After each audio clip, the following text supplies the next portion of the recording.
Hey, welcome to Jeff's Unknown. Oh yeah. It's a beautiful night in Montreal, where I'm actually situated in Montreal. Cold, as you can see in my face. This is not shyness, but this is the weather, okay? The wind was very cold today, but I got something to make your blood go, woo! I got myself an amazing guest tonight, somebody who I've already interviewed in the past in the French world. So you probably don't know, but I have a big page in the Franco world, the Jeff on Zirek. But I have yet interviewed him two times, and two times there were things happening very weird. And I have to say that this guy scares the crap out of me because things weird happen every time I do a live with this guy. So tonight, if something happens, it's not my fault. Okay. All right. I'm warning you in advance because every time I've done a live with this guy has. Okay. And the reason why I wanted him on here, I wanted to explore really like the unknown, but not just that, but history. We were talking earlier before the live started, me and him, we talked, and he was telling me story, like history and this. And he says, like, there's a lot of things that people don't know. And I'm like, yeah. And he says, people walk around certain areas not even knowing the history. And it could be very dark history too, as well.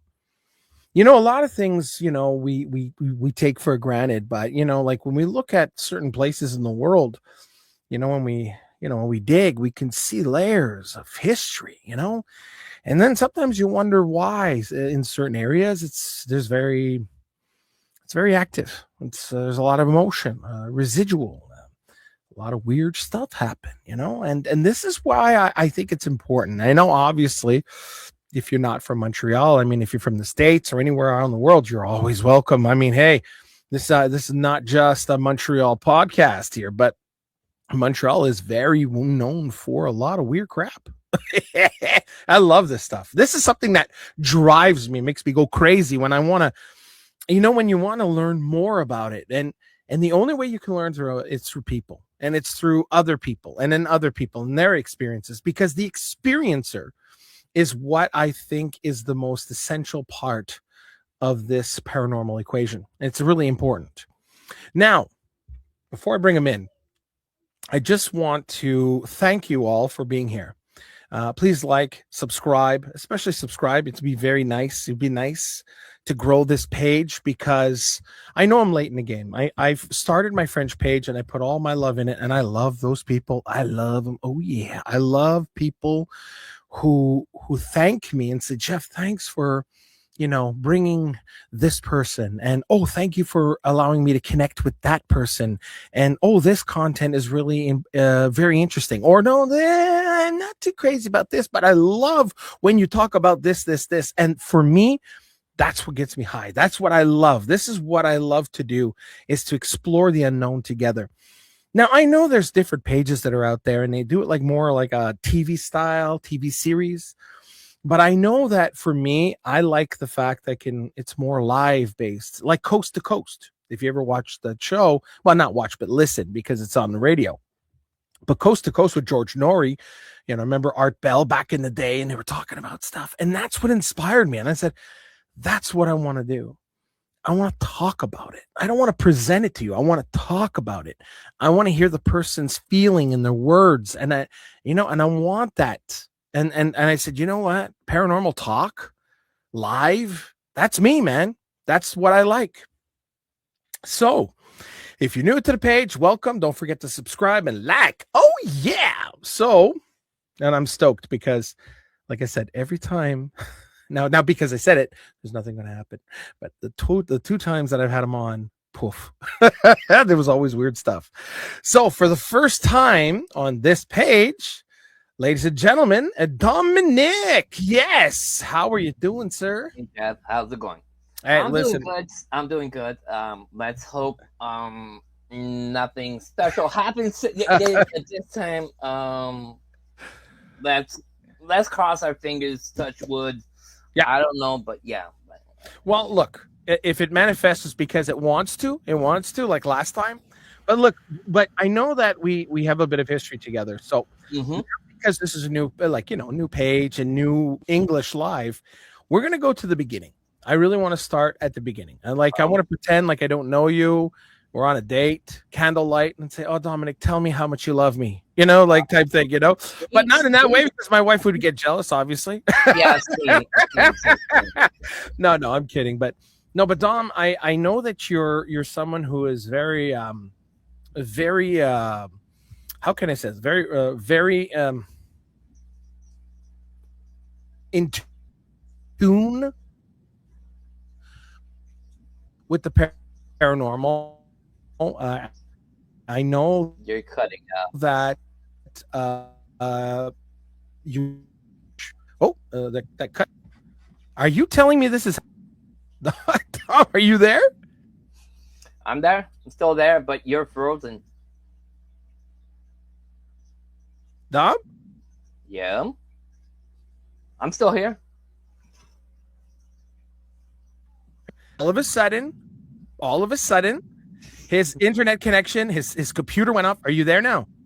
I'm still here. I never Okay, left. You all were right. there, but on your side, for me, it was you on your side. You were frozen. And see, for me, it was you. You're lagging, Jeff. Oh, really? Okay, just 1 second, okay? No problem. There you go. Because I told my kids, get off your tablets. And they're all on their tablets and they're going to bed. They should be in bed by now. But you know how kids are, I right? know. Yeah, I know how it goes. All right, so let's make it a little quicker, the intro. I know that you're very active in the paranormal world. I know you have your own organization, your own page, Investigation 13.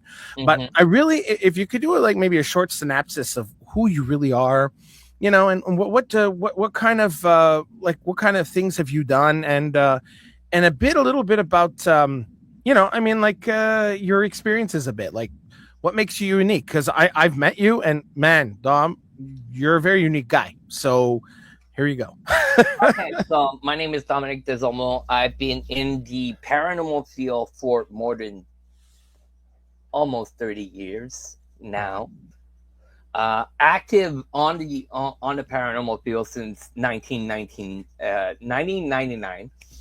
Um, but been dealing with paranormal events, different stuff since I was born. I was born as people call them blue babies. So I had the cord wrapped around my neck. I lost breath. It took 17 minutes to take my first breath. Wow. The doctor was sewing up my mother from a C-section, and he was trying to explain to my mother that I didn't survive the birth. Yeah.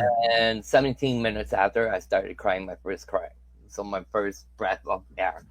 Wow. After that, different stuff happened. When I was young, I used to have a dark shadow sitting at the edge of my bed every single night. I would, tell my parents somebody's in my room. My father, he's Italian, so less believer. Now he does believe. I could tell you an experience on that. You would laugh your butt, but maybe a little bit later down the interview. But yeah, so my father would tell me nobody's there, go back to sleep, you're playing games, blah blah blah. My mother was more a little bit in tune on the side of paranormal, so she would ask me, questions here and there.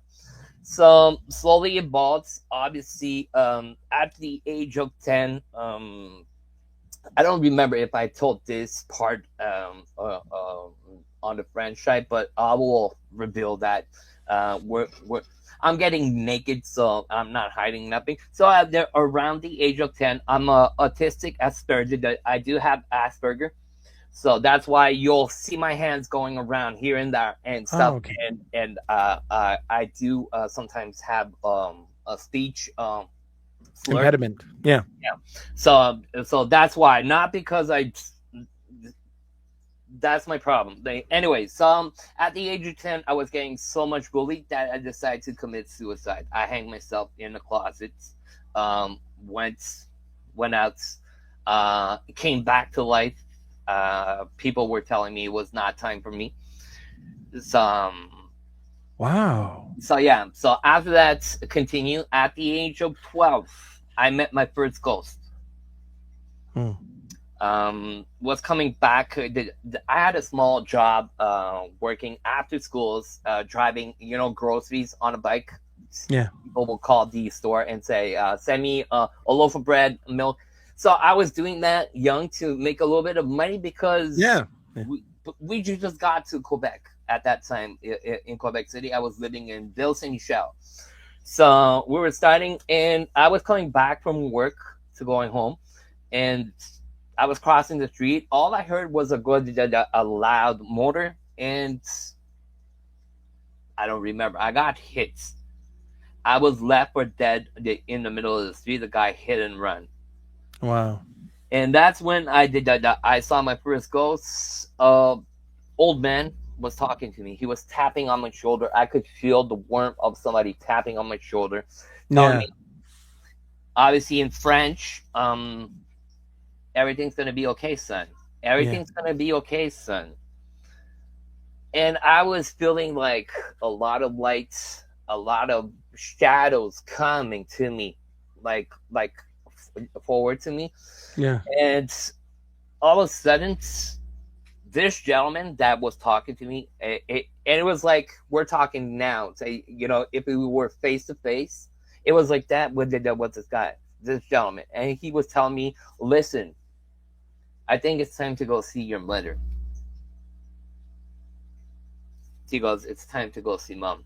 So, and then I woke up. I was on the side of the fence, all clothes ripped, in blood. I got up with the adrenaline, walked about not even a mile to my house, rang the doorbell.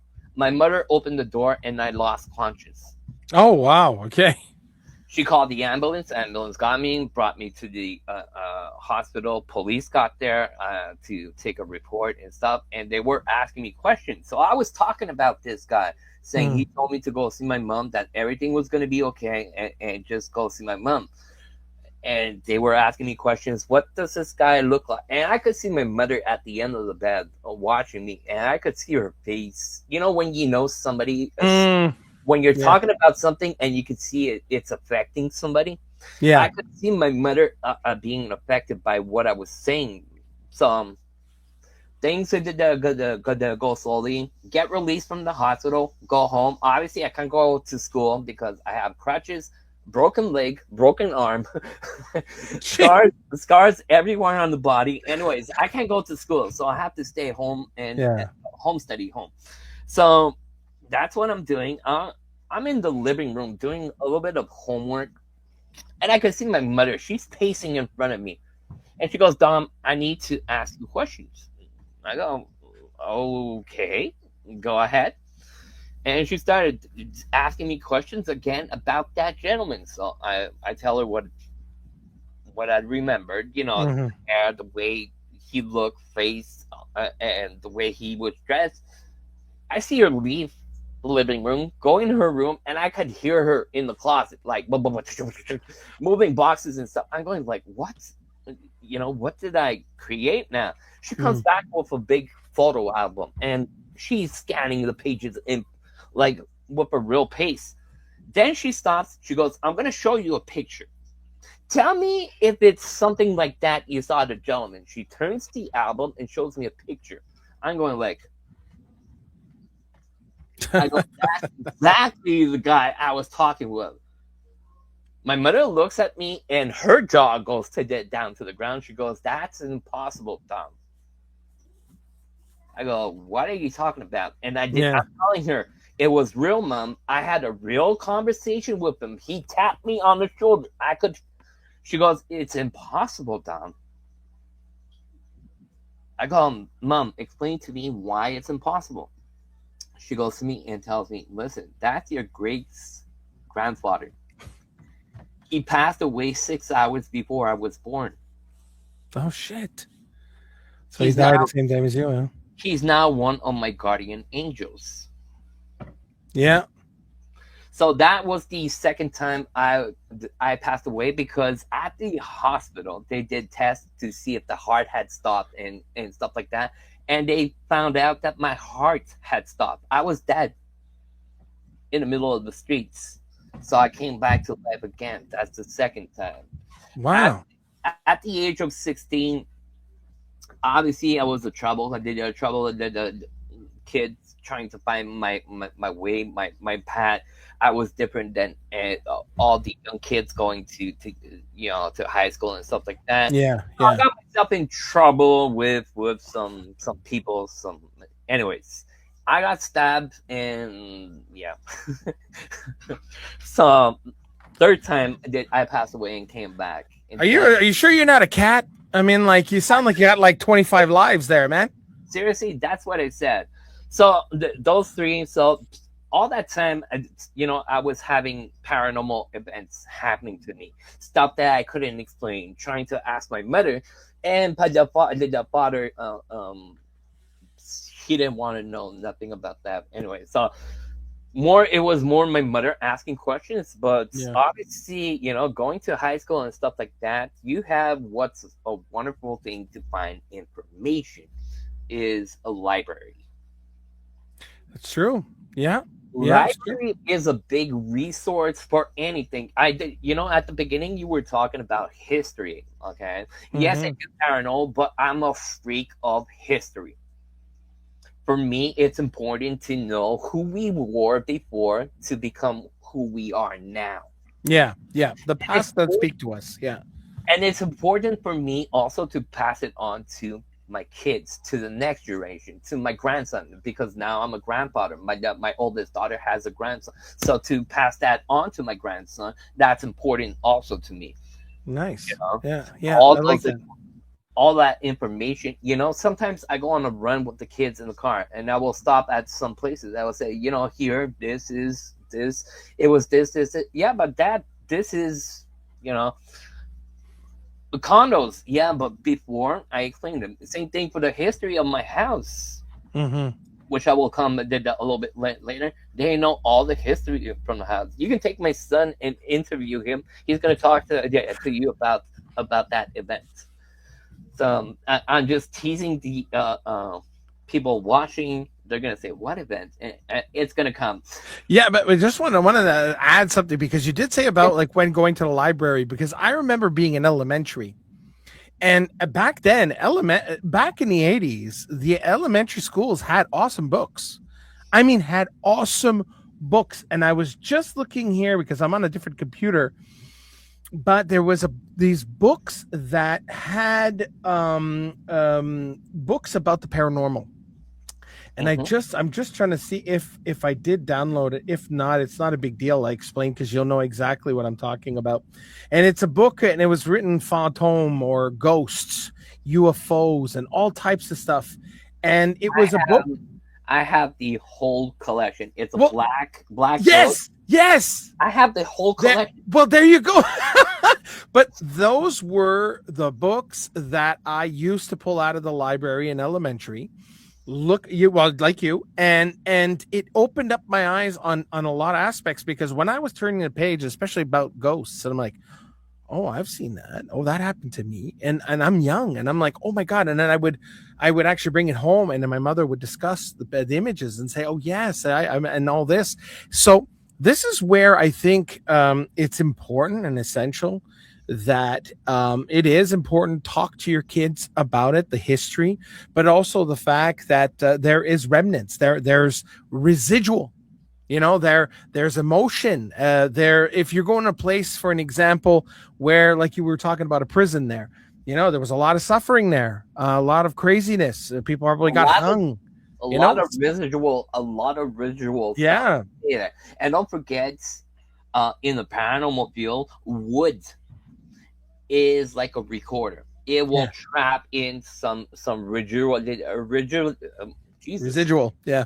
residual stuff. So sometimes it's not directly Yeah. intelligent, but it's a burst from the past that was recorded in time.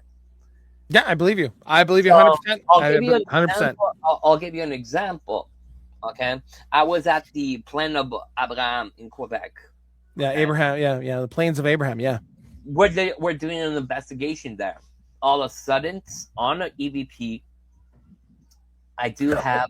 Sorry, Dominic. Sorry, I don't mean to interrupt you. Forgive me. For those who don't know what the Plains of Abraham is, that is where the English invaded Quebec City, and that was where the battlefield was when General Wolfe and General Montcalm, where they were fighting it out. So this is what we call the Plains of Abraham in Quebec City. For those who don't know the history of Quebec. Sorry, go ahead, Yeah, Dominic. sorry, I forgot. I forgot that. So obviously, the war lasted exactly 42 minutes. Yeah. It wasn't that strong. But anyways, so we were there, and I do have EVPs of people calling shots. So Oh wow. in French, you could see "Armée feu," Really? and you hear the muskets going. Wow. Different stuff like that. So, but there was nobody there. So that's residual, you Yeah. know. But it's a mark in time. There Mhm. was a battle there. Yeah, Yeah. there was guns pulled, stuff like that. So Mhm. yeah, so that's pretty cool. It is pretty cool, and it is also it's sometimes surreal.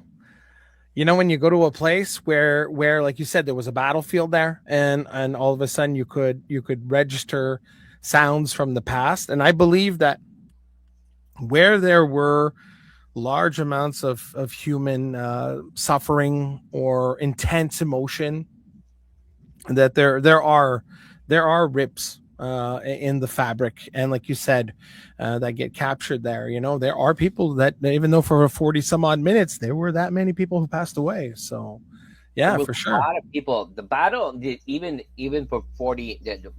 Let's put it the round number 45 minutes. There was a lot of casualties for 42 minutes of war. Yeah. Cannons, big musket balls and stuff like that. And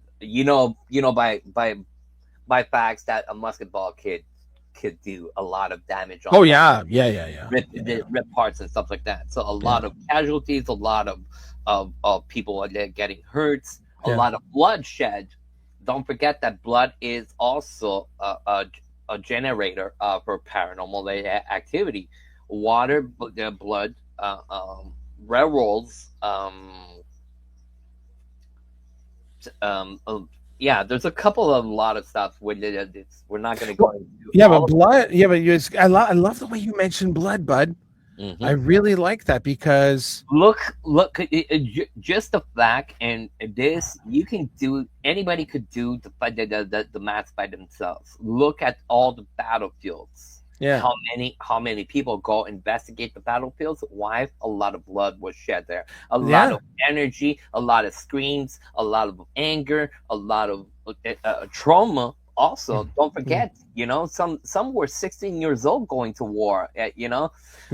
You could be all this and say, "Oh, I'm going to shoot somebody," but in the action, being shoot at or shooting at somebody, that's way more different.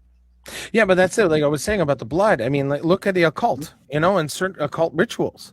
They use human sacrifice, blood, right? And they use it to conjure up the whatever. I mean, like the call, even demonic possession, not possession, but demonic rituals and stuff like that. They use blood. So I'm happy you mentioned that, because you're right. Blood does have a certain signature to it. And no, seriously. And why do you think certain warriors in the past would kill their enemy and eat their heart to possess their powers? You see, that's insane, man. Well, there's different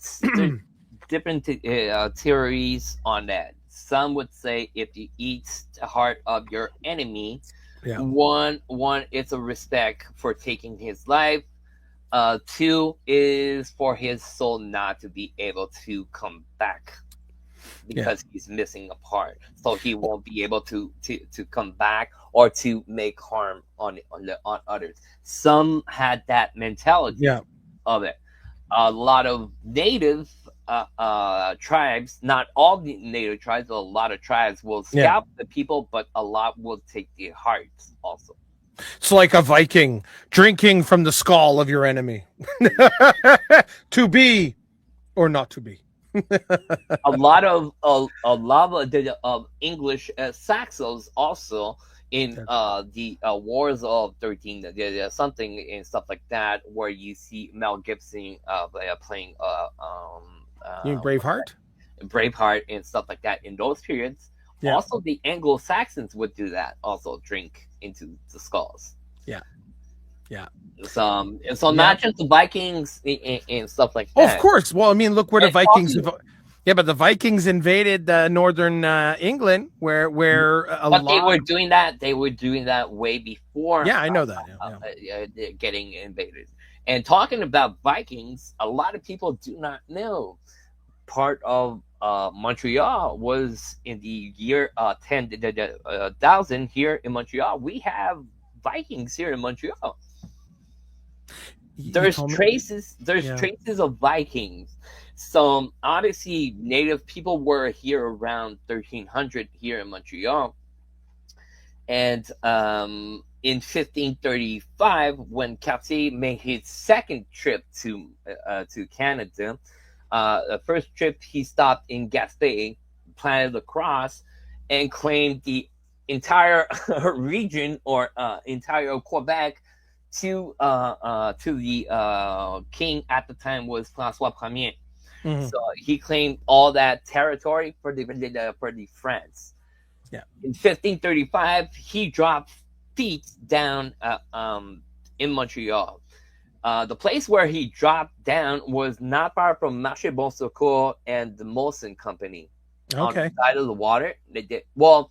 You know where the big tower in Montreal is? At the old port of Montreal. There's a big tower, clock tower. Yes. Okay. So if you go to that tower and you look straight ahead of not on the side of the water, but back to the streets. Yeah. That's exactly where Cartier dropped his feet down. Oh, wow. Okay. When he got here, the natives that were living at Mont-Royal came and got all his crew, brought them back to the village, gave them food, gave them provisions. Cartier wanted to climb Mont-Royal to see the Rapide de la Chine, to be able to contour that by boat to move ahead. Yes, the Lachine Rapids. Yeah. So he went on top of the mountain, and it was the natives that brought him on top of the mountain. When he left, somebody on the boat had a journal. In that journal, and that's public, you can find it on internet presently and stuff like that. In that journal, it was written that the natives here on Mont-Royal at Mont-Royal had prisoners, and in those prisoners there were Vikings, and we're talking 1535. The Vikings were there like way before. What a lot of people are saying, yeah, the French invaded and created chaos by taking the lands to the natives. Yeah, sort of true. Even before the natives were here, a lot of Vikings were roaming. Not saying that I'm not saying settling in Montreal, but they were roaming around Montreal trying to find provisions, trying to find way to discover the new continent that they just discovered. Yeah. But by 1535, there was Vikings prisoners inside a sort of cell, a jail cell, a native jail cell inside the village. And presently, a lot of people do not know that. They go, a lot of people every summertime, they go chill out, play music. Some people go see football matches to the Percival Molson Stadium. Yeah. What a lot of people do not know is underneath that stadium, that's where the natives were settled. So that was their settlement.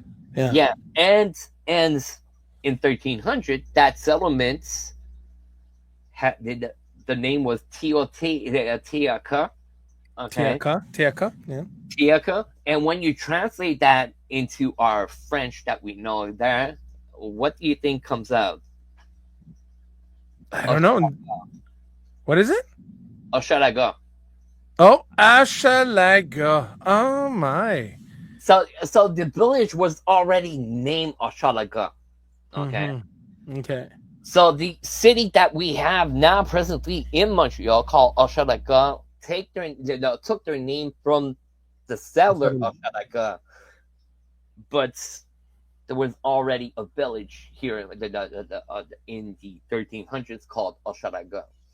You know, Obviously, that's crazy. obviously, when the settlers came here, the real first settlers, Yeah. they came here. You know how? Because of a guy de la Boursière, his name was.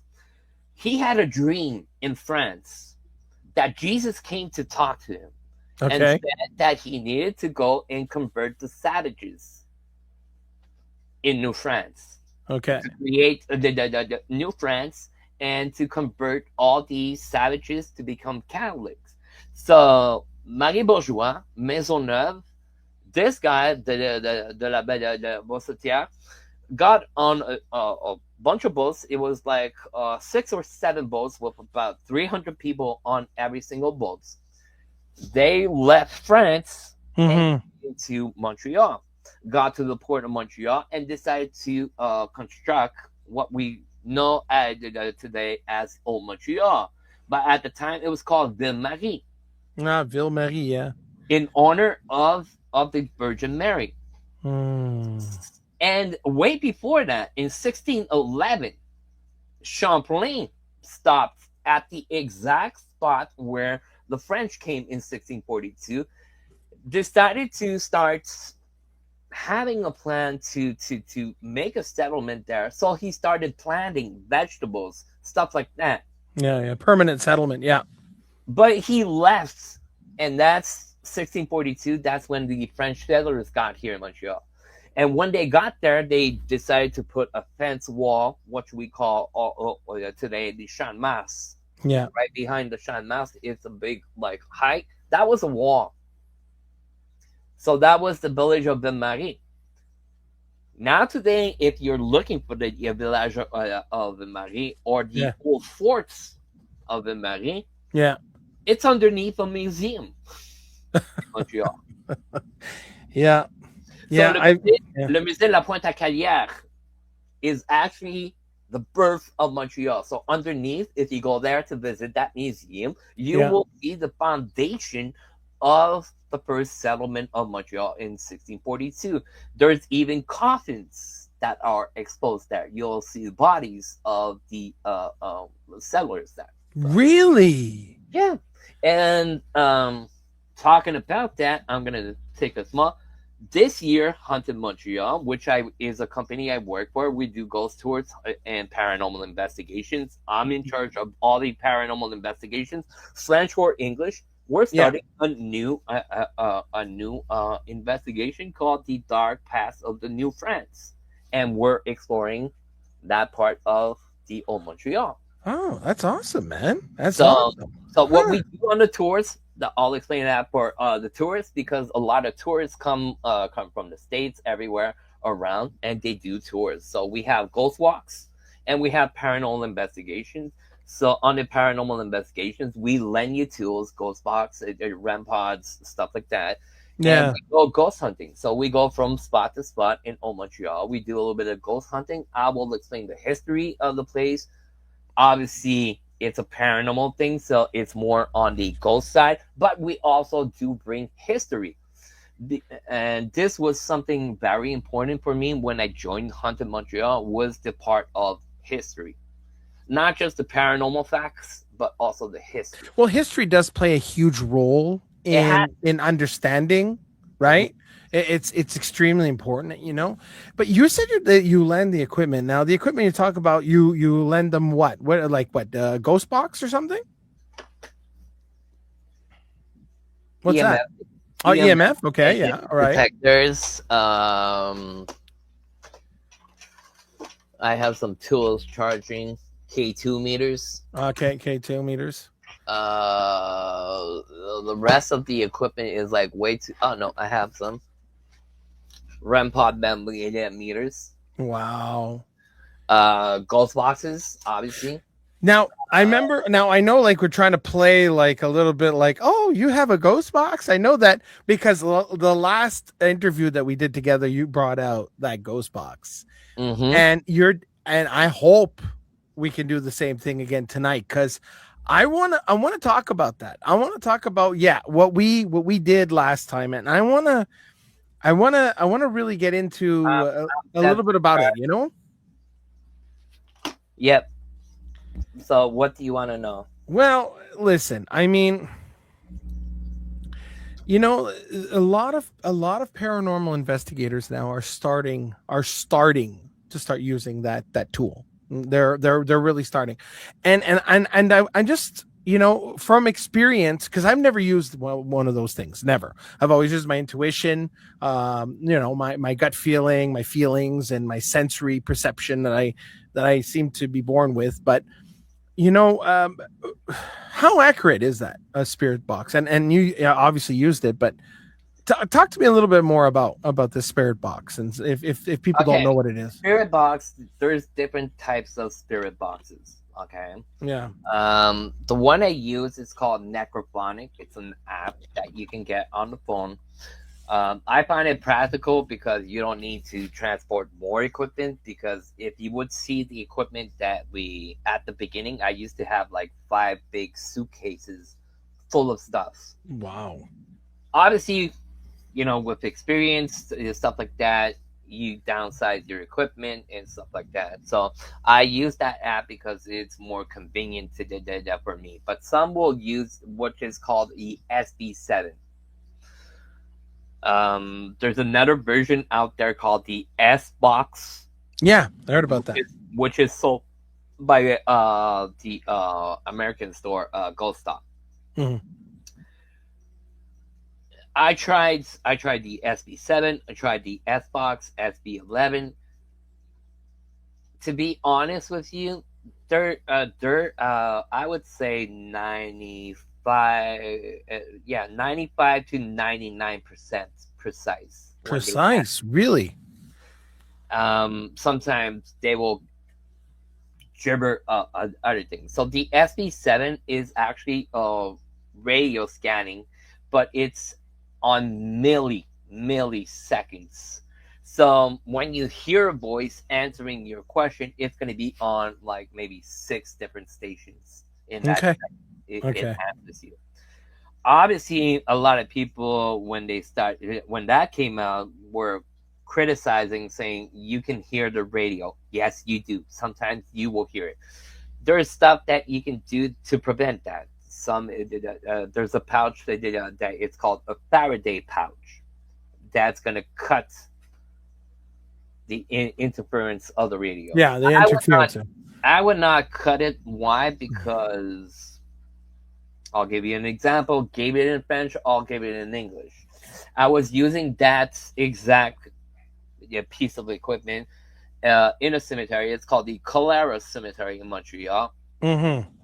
So I was using that, and we made contact with a gentleman, and we asked him a question. When did he pass away? On the ghost box wall scanning, we heard the song of Bryan Adams, Summer of '69. But only the part Summer 69.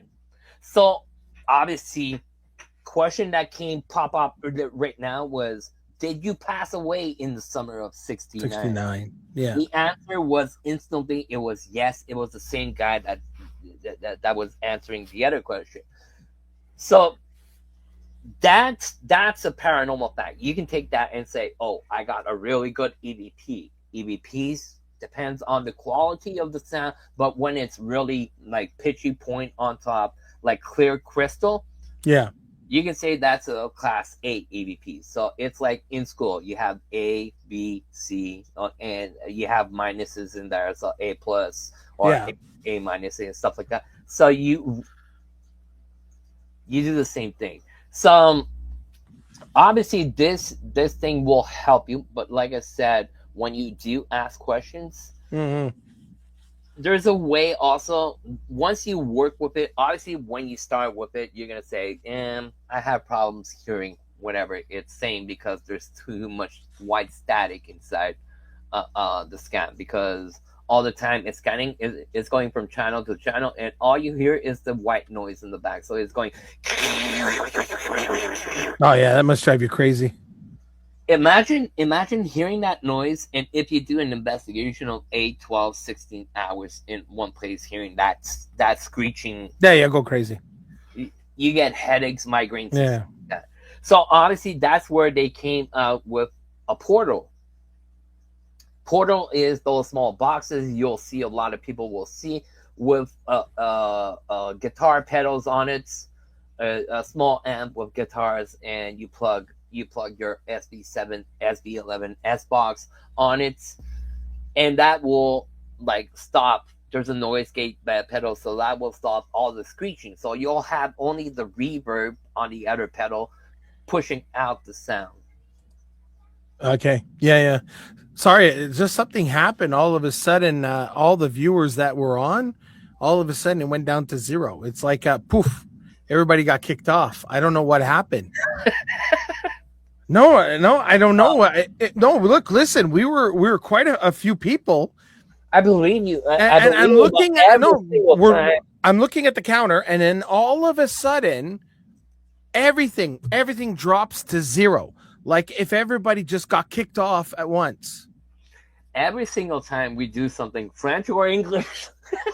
No, but okay. In the description, anybody who got kicked off of the live, let me know. I just want to know, because I found that very weird. He goes, "I'm here." Okay, well, because it really weird, man. All of a sudden, all the counter went to zero. I'm like, well, where did everybody go? and then all of a sudden, everybody's back now. You know what? Ever since you took out that doll, ever since you took out that special little doll, that voodoo doll that you got, yeah. You know what I want to do tonight? I want to do something. I don't know if you're up to it, but Shoot. I want people to see her again. And do we think you could do the ghost box and maybe do communication with her? I know the hesitant. I know I'm asking a lot. I know. I'm just saying. Hey, I'm just shooting the shit here. I mean, you have to feel very comfortable. But I'm telling you, I don't want you to be deceived. I'm down for anything. No, hold on. I'll explain why I'm saying that. Depends on the mood she is. Sometimes she will be talkative. Because I know she's doing it. Dom, I know she's doing this. It's her. Mm-hmm. And she's not being mean. I know she's not being mean. She's having fun doing this. I know she is. I could sense it. Okay? I could feel it. If it's not her, hold on. If it's not Margot, okay, it's going to be Kimberly. Oh, the playful one. The red one, you mean? Yeah, the one that your mother did. Well, no, your mother's the voodoo one she doesn't like, but the red one, she could be playing, because as you can see, the arms went up this week. Yeah. Look, New Mick here says, I've been watching these dolls all along. They're giving me the creeps. Hold on. You're gonna have the creeps in a couple of seconds, because I'm gonna go get them. Yes, let's do it, baby. Let's do it. Let's disturb the peace. While he's doing that, I want to say hi. Hey, what's up? Frederico Live Cadio 6661. Hey, what's up? Oh, yeah, I was talking about just went here, but I found it weird, and there's only 5 viewers. Well, listen, you have to understand that this is a new, so I'm starting right this channel. So obviously, at one point I got 8, but listen, I'm growing. So that's why you guys are important. And if you share, like it, and also share this stuff, because I really want to get the people to feel and to know the experience of paranormal. And this right here with Dominic, I'm telling you, it's going to get a lot more creepy. And I'm going to tell you, this is something I've seen things happen at previous interviews that me and him have done. So only for you, ladies and gentlemen. Okay, which one do you want to start with first? Let's start with the friendly one there. But I'm telling you, what I feel is different. Kimberly. Yeah, the friendly one is Kimberly. Yeah, the playful one. Yeah.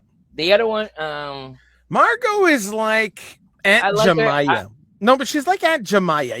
You ever seen a black ant? Because I had a few black friends, and I remember there was this aunt, and you don't know if they're gonna give you shit or they're gonna be friendly. You know what I'm saying? Like sometimes they're playful, but you don't know that they're playful. You know what I'm saying? Like an Aunt Jemaya. You know what I'm saying? But this, oh my God. Wait a minute. Whoa. Okay. When you lie that down, does the eyes close by itself? No. Okay. I'm not kidding. But her eyes. See, there's nothing. I can't close her eyes. There's no lids. After the live, I'm going to go back. And I'm going to look at this moment. It's 47 and let's say 20. I'm telling you, those eyes were closed, bro. And they opened. You remember what I told you last time? She will look at the computer and she will move. See the arms, how they're up? Yeah. Usually when I put her down, I put her like this. So when I pull her up, I'm going to put her up back there. And if the arms move, I'm going to take a picture and send it to you when she moves, just to show you. God damn. Look. The other thing that happens, you see there's fish tanks right behind me. Right there. Yeah. So on top, I do have Oscars on top. And the bottom, I have sharks. As soon as I start playing with those, the fish go crazy. Wow. Okay. No, that's okay. That's just creepy, man. But I'm telling you, you had her at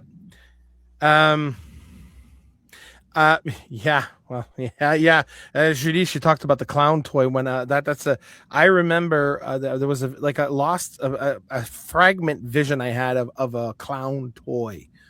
And it's a long story, but she mentioned it. My God, but oh my God, look at this. She goes, Jeff, you're right. I backed up the video and saw the closed eyes. New Mick, I swear to God, eh? Okay, thank you, New Mick. Okay, bro, those eyes were closed. I swear to God. And she opened them. He went back and he actually confirmed it. Okay. Look at this. I got goosebumps like you wouldn't believe. I swear. Look, you see my hairs? You see the hairs? I swear to God, man. So for people that do not know, this lovely doll that is hanging with us, her name is Kimberly Young. If you go on my YouTube page, there's a small video. It's 9 minutes. It's called My Haunted Dolls. Okay. Go see that video. That's the first day she got here from home. Now I'm gonna explain that story. So there's a lady in Montreal. I live on the outskirts of Montreal, so way up north. A lady, two cities from me has this doll for sale, and the price she's asking is like a joke. She's a doll from the 1800s, late 1800s, beginning of 1900s. So the lady has that to sell. Make an appointment with the lady, go get the doll. So I get to her door, and obviously I'm almost 6'2". A little bit chubby, a lot of tattoos, bald head. It's a little bit nightish time. I'm going to meet a lady. So first thing I think is take out the money and show the money at the door. Like you're not here to harm them or stuff like that. Yeah. So I could see the lady coming down down the stairs. She has the doll, holding the doll like this. Yeah. She opens the door, and I can see she's shaking with the doll. She gives me the doll, takes the money, and I was about to say, "Thank you, ma'am, for the sale. Have a great evening," and leave. She slammed the door in my face. Had no time to say nothing. So I'm going, huh, okay. That was rude. Go back to my car. Something is telling me, do not put her in the trunk. Do not put her in the back seat. So I put her next to me, tied her up with the seatbelt, and starts driving. I'm driving, get on the highway. I'm on Highway 15. I'm rolling, and all of a sudden, on this side of my vision, I can see her moving in the car. Oh my I'm God. doing 120 on the highway. I have a haunted doll now moving in my car. I'm like, is she gonna grab the steering wheel? Is she gonna do something? So do I stop? Do I put her in the trunk? So I continue my way, get home, put her in my living room, and take out REM pod, the ghost box, start asking her questions. I ask her, what's your name? She tells me, you'll see in the video, she tells me Kimberly Young. She's 9 years old, etc. They answer the question, and I'm close to the to the doll. Yeah. On that video, she tells me to move away, that I'm too close to her. Stuff like that. The REM pods go off, crazy stuff like that. So go see the video. It's nuts. Now I have to ask you a question though. You Yes. for sure. Those eyes can't close. Hold on. I'm gonna try to bring her the closest possible. Because now I'm not the only one that's seeing this shit. Like people actually saw her eyes close and open. She has no lids. See? And the eyes can't move, right? I'm rubbing her eyes. Do Okay, you see them move? I believe. I'm just saying because there's some people out there gonna say, but and for people thinking that there is a trick or something, she has nothing except like a type blanket. That's her like nightgown underneath, and you can see that's only the body. Yeah. I believe you. There's nothing, no eyes closed, nothing. Okay. Wow. Okay. All right. No. I believe you. I'm just saying that people backed this up and actually saw her eyes close and open. I'm not. And there you go. Well, I know that's because you moved around, but I mean, look, I sense that it's not bad. I'm not surprised. I'm not surprised whatsoever that people say that they saw the eyes closed and stuff like that. Not surprised at all. The first time I did a live with the doll in my backyard, because I'll explain why it's special in my backyard in a couple of minutes. But yeah, so I'm doing this. She was calling names of people in the chat. Really? And one person in particular, a lady, her name was Jess.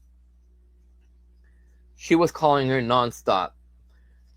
So after that, I did another live where Jess was not in the live whatsoever. Okay. And Kimberly was still calling her on the ghost box. Damn. Those lives are available also on my channel. If you go in the lives section, I don't do a lot of lives, but if you go, you'll see backyard investigation. Go see it. You'll see the session I do with Kimberly. Yeah. Wow. I'm just gonna put her down because she's way heavy. Yeah, she looks heavy. Yeah, I noticed you're like, She is heavy. Is okay. Wow. I'm gonna put her down. I'm gonna put her on. Yeah. Okay. That's insane. Okay. Just before I present you the other doll, okay, I'll explain a little bit of history of my house because I keep on telling people. Okay, so I do live in a haunted house. For people doubting whatever I'm saying now, you can actually go in 1963. DC-8 plane crashed in Saint-Thérèse-de-Blainville. 118 people lost their lives in that tragedy. My house is constructed on top of that plane crash. Jesus, wow. So in the house, it could be, we could be talking now, and you're gonna see shadows passing. You're gonna see orbs, stuff, different stuff, creepy Yeah, stuff. And Jeff could attest. This is what the third live now that that we did together, and yeah. Well, the last live, somebody fell down the stairs. Remember that? yeah, Yeah. and yeah, he's here today. I showed him the small video, the small clip he did. He was laughing. He feels. He goes, "I'm so sorry. I didn't do on purpose to tumble and to ruin your life." I go, "Dude, are you No, but serious?" I go, "Are you serious?" In your he goes, "Yeah, I feel so sorry." I go, "Dude, come on, man. yeah, I know. You I didn't do know. on purpose, you know. You didn't Yeah. just say, 'Oh, today I'm gonna tumble down the No, stairs.'" no, but like, damn, he fell. Like, and then there was the other case. So what is that? The other thing there? Oh, the computer. Remember when something fell on the computer and all of Well, it? that's what the next doll. So let's hope, let's cross our fingers. Yeah, So yeah, that's a lot of stuff that that happens here. Like I said, we see the pilots and stuff like that. yeah, Um, we did also a TV show, a French TV show on the plane crash. If people do understand French that are listening, if you want to go see it, it's on Canal D. It's called Enfance Paranormale. mm, So you'll see two of my daughters, my two oldest daughters are in that video with me, and we do explain a little bit of the paranormal experiences that we had in the house. yeah. So it's on my page. It's called "The Real Story of 13, 13 Investigation 13." So if you go there on my page, you'll see that video. Obviously, there's a small video clip explaining, showing history facts. The history story, my bad, it's in French, but you can put the subtitles to hear what the lady is explaining. There's also a small song that I wrote about the plane crash. Oh wow, okay, nice. So this year, it just passed. It was the 29th of November, so it just passed. It was the 62th anniversary of the plane crash. How many people died? 118 people, Holy 111 passengers, 7 crew members, Okay, so that's a lot of people died on your property, like where you live. and the count should had been way higher. Hmm. A lot of people missed their flights because that day the temperature was not that too clement. So a lot of people were late to get to. At that time, it was Aéroport Dorval at Dorval, the yeah. time, but now it's Elliott Trudeau. The people got late there. One family, they escaped from the plane crash. The way they escaped the plane crash is they traded their tickets with another couple.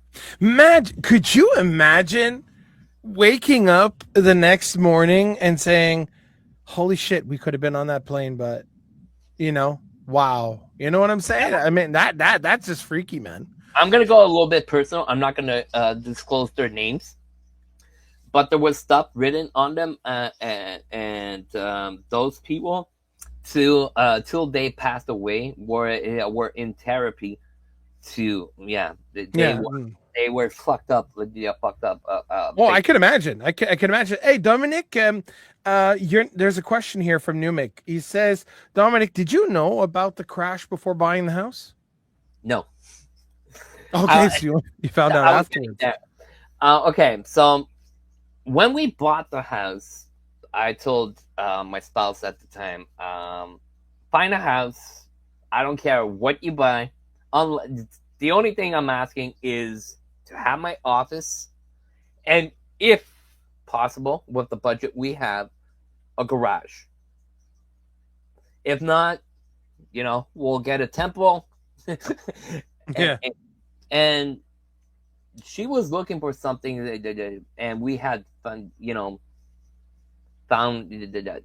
seen a couple of houses, and this one she went alone with her father. As soon as she got in front of the house, she told her father, "This is my house."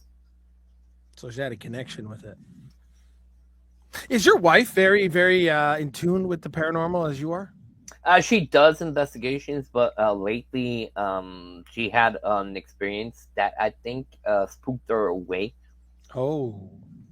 Yeah, let me finish with the house, and I'll get Yeah, to. yeah, yeah. I'm sorry. Yeah, yeah. It's just like, okay, No, okay. so, Continue. so obviously she fell in love with it. She said, "I want that house." And yeah, she goes, "You have your office." But I said, "Okay, bye. Let's go." So I didn't see the house till the day that we moved into the house. Mm. As soon as I brought the first box inside the house, I turned around and said, "This is going to be a hell of an adventure." You could feel the vibe as soon as you stepped in the house. And what's funny is, small connection with the house. The guy that was selling the house was a friend that I had in primary school in Ontario. Oh wow. So we had a connection. I didn't know that we were buying his house. Is once we got to you know all the papers and stuff like Yeah, that, the notary and all that. I Yeah. go, "Fuck, Corey." He goes, "Tom." I go, "What are you doing here?" He goes, "Well, I'm selling my house to this couple." I go, "I'm the couple." This guy had a bad luck. He met a lady here in Quebec, fell in love, bought the house. Well, no, fell in love. Um, he had to go back to Ontario, so she followed him, and she said, "Listen, I want to be married." And so this guy married this lady. She goes, a year after they got married, and she was living. She goes, "I'm homesick. I want to go back to Quebec." So this guy got here, bought the house, and a year after they bought the house, she asked for the divorce and left him. Okay, well. So All right. they were in big financial trouble because So they had to sell it. But I mean, but when you bought the house, didn't they declare the fact that there was a big plane crash or anything? Isn't that by law you're supposed to? No? Or I not mean, no. No, they didn't, or no, that they don't no, have to declare. they didn't, and they do not have to disclose it because it's the land, it's not the house. If somebody had committed suicide or somebody had died in the house, there's an obligation. The land, nothing. Okay, so basically you can have a Normandy invasion in front of your house. Thousands of people die. Don't need to declare that.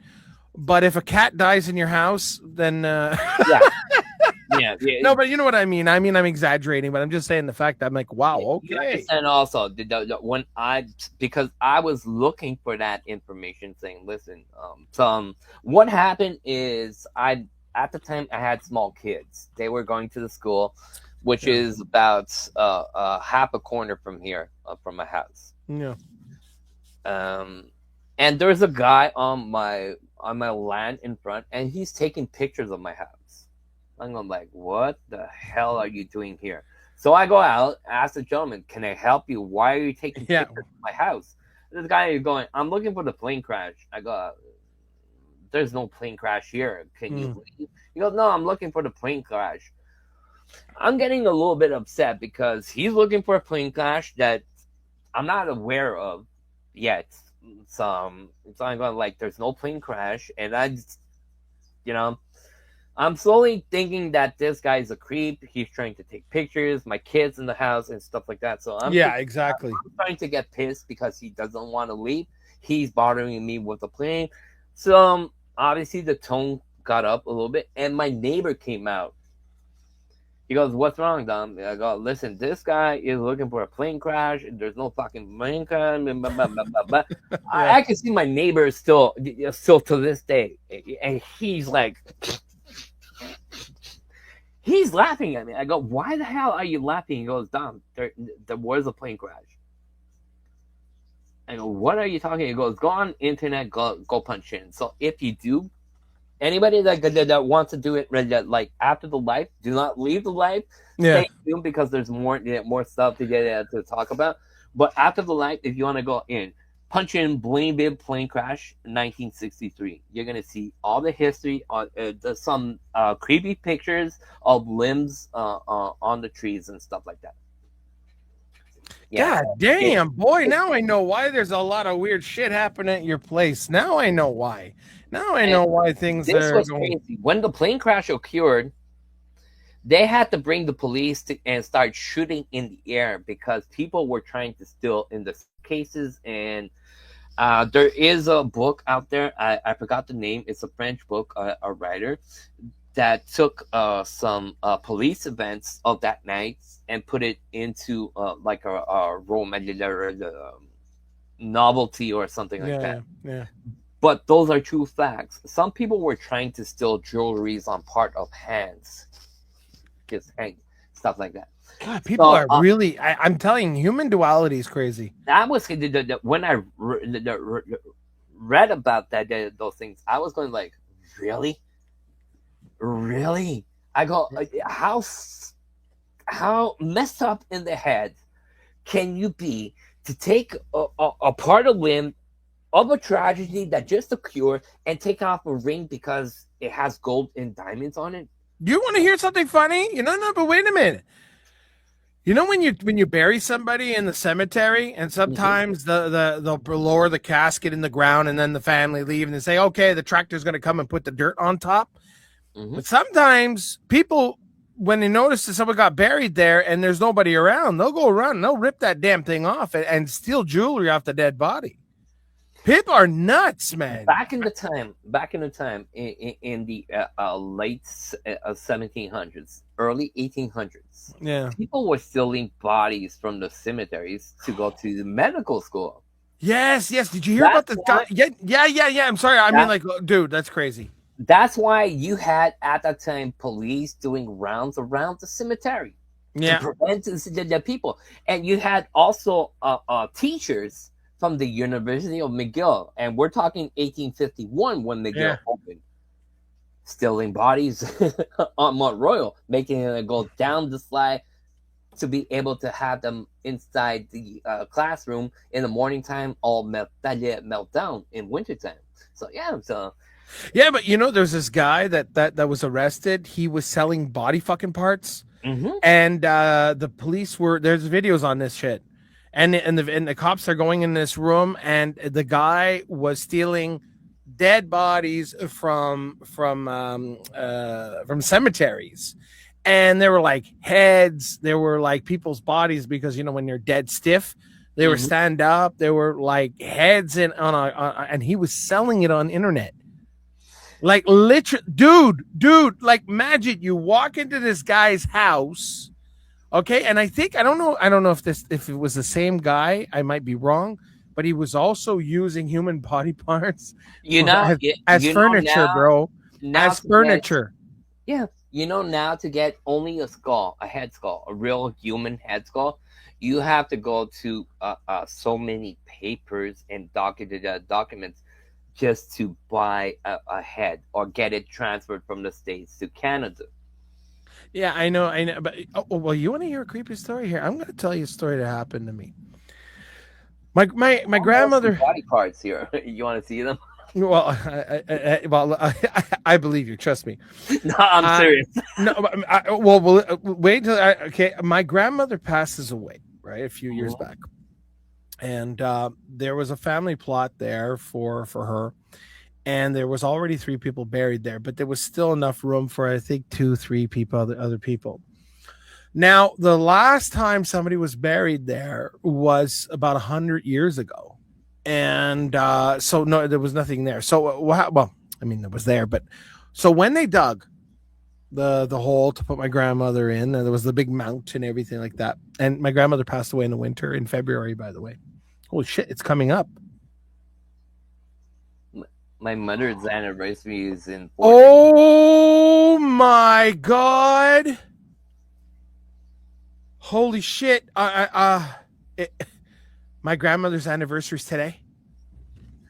My sympathies. Maybe. Hold on. We might have a connection. She's might sending you a message. That's why the internet is maybe not even.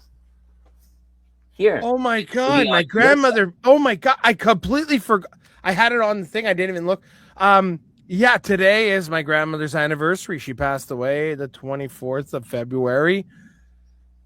Wow. Okay. Sorry. Well, no, it's okay. I just like I'm like wow because now I'm talking about her and like now it's her anniversary. Okay. So she was married. Wow, Dom, every goddamn thing happens in this damn live. I'm telling you, whenever we do something.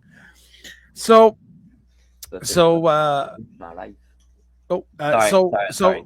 that's okay. So when my grandmother was buried and the amount of ground that was put there and then obviously they just put enough and all that and stuff. So when the spring came on Mother's Day, we went to go to the cemetery. Me, my wife, and the kids. We went there, and so we get there. You know, it's a fresh grave. You know how it is. You know, they want to wait till it sinks in a bit, so they add or whatever. So I'm getting close to the tombstone, and I think it's my wife says, "What's that sticking out of the ground? What's that?" And then my kids run up to it, and I go, "Whoa, whoa, whoa, whoa, whoa, whoa! Don't touch anything that's sticking out of anything. Don't touch anything." So I get there, and I look. I'm like, "Oh Jesus!" I pull on it, and it's a part of a femur. It was this big. And I said, "Oh my God." And I told the kids, don't, whatever you do, don't touch anything. My wife's flipping out. My girls are going nuts. They're screaming, they're crying. I'm like, what's going on? I'm like, whoa, hold on. So I'm going on, and I'm the type of guy. That's how I am. I'm so freaking weird. I find this cool. I'm picking up body parts, man. I'm picking up clavicles, a part of a knee, part of a skull. I was picking up teeth. Now I'm gonna come back to the teeth part, okay? Picking up teeth, and I'm like, Jesus Christ, I got so much body parts here. And I saw like there was like flowers, but it was dead. So I took the container, emptied it, and I put all the body parts in there. And I was pulling out fingers, part of the femur, like I was telling you, part of the skull, teeth like this. Then I was picking up parts of the casket, like, and buttons, glasses, plastic buttons, and everything. So I found out that could have been that it belonged to somebody that was there about 100 years ago. One of my grandfather's ancestors, well, like a family, and I couldn't get over the fact that I know this was something that people probably don't think of, but I looked at the quality of the bone. The bone was really, it was very decayed. Like it was very brittle and stuff like that. Yeah, so parts of the bones were very strong, but the teeth were ultra white. Like it was ultra freaking white, like my teeth. Okay, and I couldn't get over how after 100 years, your teeth are just as beautiful as anything. And so when I finished picking up as much as I could, I kind of I sat down and I said, holy shit, okay. So what I did is I put the bones right there, and later on I called my grandfather and said, listen, call the cemetery. They dug up one of your ancestors in there, one of your relatives, and it's everywhere, so he called. And then when I went back the other day, not the other day, but like the day after or whatever, I went to look and it was gone. They actually took the bones. So I guess they must have redug it or whatever. I don't know what they did with it. But then again, I saw other parts of bones. So they didn't clear out the place very well. And I found that really, it was, so what I did is I dug a little, I put the bones in the ground and I made a prayer. And I said, I'm very sorry, but I hope you can, forgive me for collecting your body. But I said, listen, look, everybody deserves to, a proper burial. But when I did that, I found that, I found that surreal for me was like I had this connection. But I'm telling you, man, it was something. But it was the teeth. I couldn't get over the teeth. How teeth are, it's crazy. Wow. Yeah, I have some. Well, actually, I have some bone dust, some particles of the bones, and a teeth in a small jar from the catacombs of Paris. Oh, but wow. when I speak about the catacombs of Paris, I'm not talking about Mr. and Mrs. Everyday visit at the catacombs. I'm talking about the dark catacombs. Oh, you mean the place where they don't talk about? Yeah, places where you hear people get lost into the tunnels and stuff like that. I'm talking about those catacombs. So that's why you saw my head while you were telling me the story. Yeah. I'm trying to look. I think it's somewhere over there. But yeah, I do have a teeth from the catacombs. So Oh. that teeth dates back to between 1500 and 1700. So It's we're talking incredible, at eh? the beginning of the foundation when they decided to put the bodies underneath ground in Padilla, Paris, because they were missing spaces to do cemeteries. Mm. So they just emptied some cemeteries and took the bones and brought them underneath there. So Well, yeah. so But the parts I have that come from that start of the cemetery. but Dom, there's some places that cemeteries, you're there for like a certain amount of time, and then they take you out, put you in the bag, and they throw you into somewhere, and then they rent it out. That's why what was happening at Mount Royal, which I found very sacrilegious, is that you had a plot for almost 100 years, and that's it. And then they'll dig you up and put a new person in there, regardless if your bones are. They don't dig you up. That's a lie. No. What they do is they make a hole, and if you're, what do you mean? Well, what do they do then? They open the hole. Yeah, they open the ground. Yeah, they open the ground like they're putting a new casket in. Yeah, so and then if there's a casket there, they just put you on top of the other casket. Yeah, that's it. Yeah, that's what I'm saying. So you squash. So let's say I pass away, you bury me. Yeah. In the plot, and somebody was there for 99 years. I'm gonna go on top of that person. Yeah, exactly. They're gonna change the tombstone. They're gonna put the new tombstone and stuff like that. But they're gonna take out everything that was there for 99 years. I don't. I think that's sacrilegious. You shouldn't do that. I don't think you should do that. I think you should. First of all, there's a saying that once a body is sent to his last rest, you do not bother that body. No, of course not. And taking out the bodies to put them somewhere else. I'll give you an example, history example. And this is, once again, whatever I'm going to say presently, you can check the facts everywhere on internet, stuff like that. We do a tour. Like I said, it's called the Calera Cemetery. Okay. There's between 60,000 and 70,000 bodies still buried in that cemetery. Every day, people walk on that. People do picnics in that park. What park is this again? It's called Square Dorchester in Plaza, Canada. Okay. Yeah, I go there every day. I'm right there every day. So the Basilica, right there, halfway in that street on the side of the Basilica. To the other side of Peel, that's the cemetery on Place du Canada. Same way on the other side. Except those two buildings on René Lévesque, those two towers. Yeah. The cemetery is inside those buildings, halfway inside those buildings. Oh, wow. Okay. The Marriott. Yeah. Okay. Is built on top of the cemetery. So the cemetery went down to halfway of the street of Saint Antoine. So halfway the street Saint Antoine. Yeah. Okay. Go up La Cathédrale Street, which at the time was called Cemetery Street. Then on the other side, you go uphill. Then when you get to René Lévesque, you go halfway into those two buildings to come join. And then you go back on Peel halfway to almost St. Catherine Street.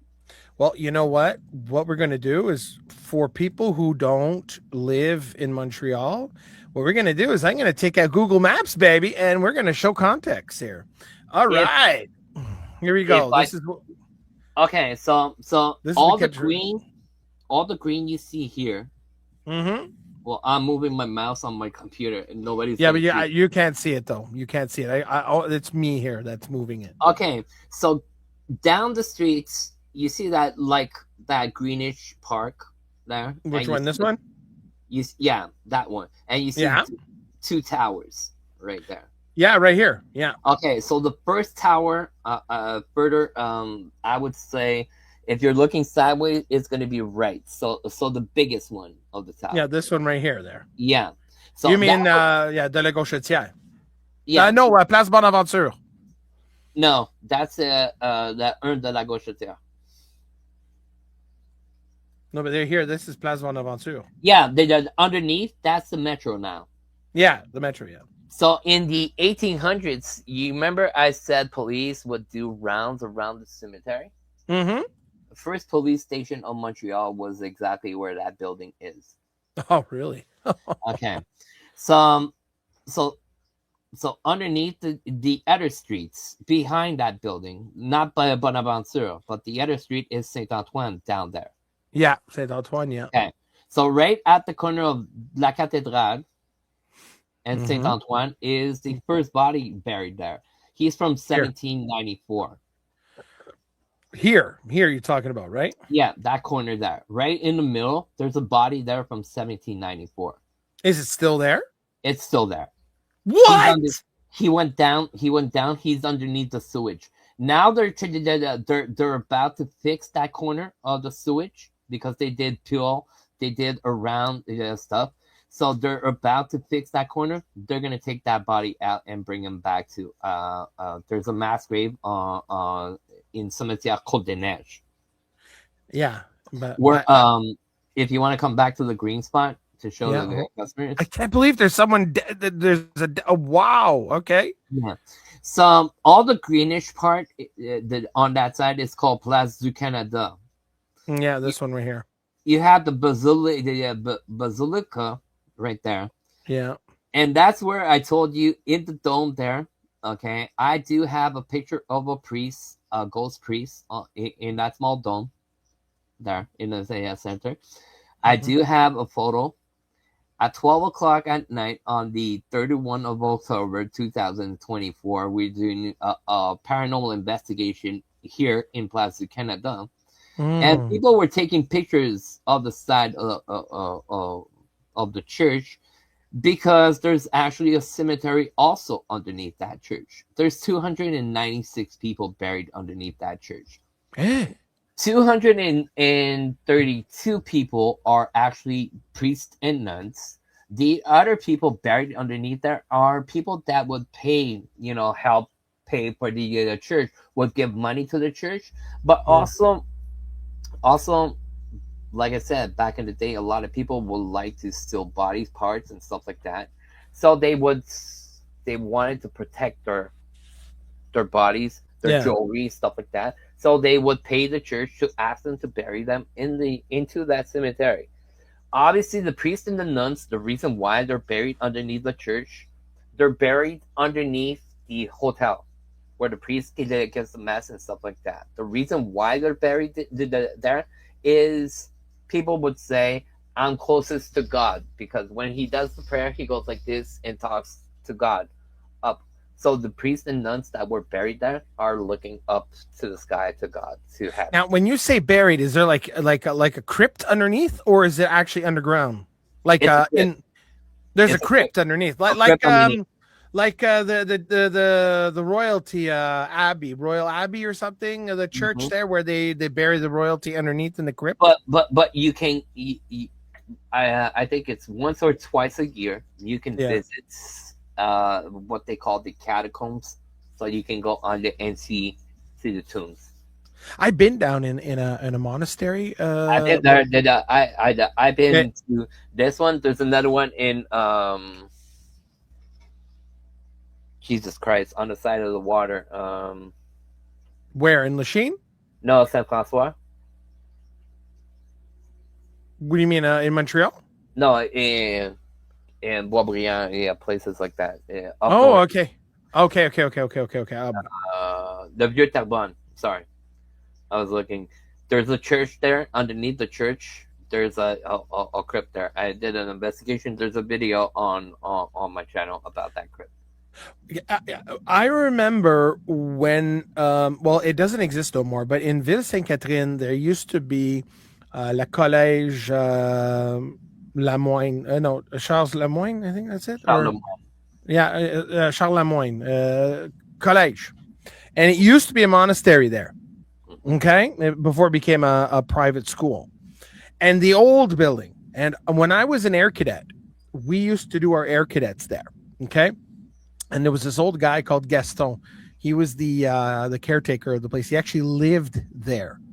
And I remember we were doing an event, and then he says, hey, can someone help me? So he went to the commander and he said, listen, And at that time, I was a corporal. He says, "Corporal, come here." And I said, "Yes, sir." He says, "Can you get the 4 other cadets and help you bring these tables down with Gaston?" I said, "Yes, sir." So I got four rookies. Come here.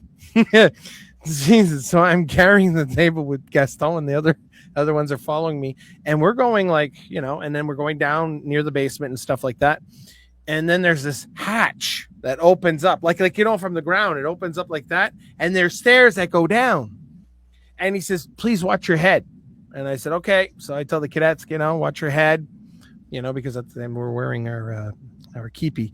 And I'm going down there, and I'm looking, and all of a sudden the air is different. The air is just different, and all of a sudden I see the walls of empty slots like this, like really, like a crypt, right? Like Indiana Jones,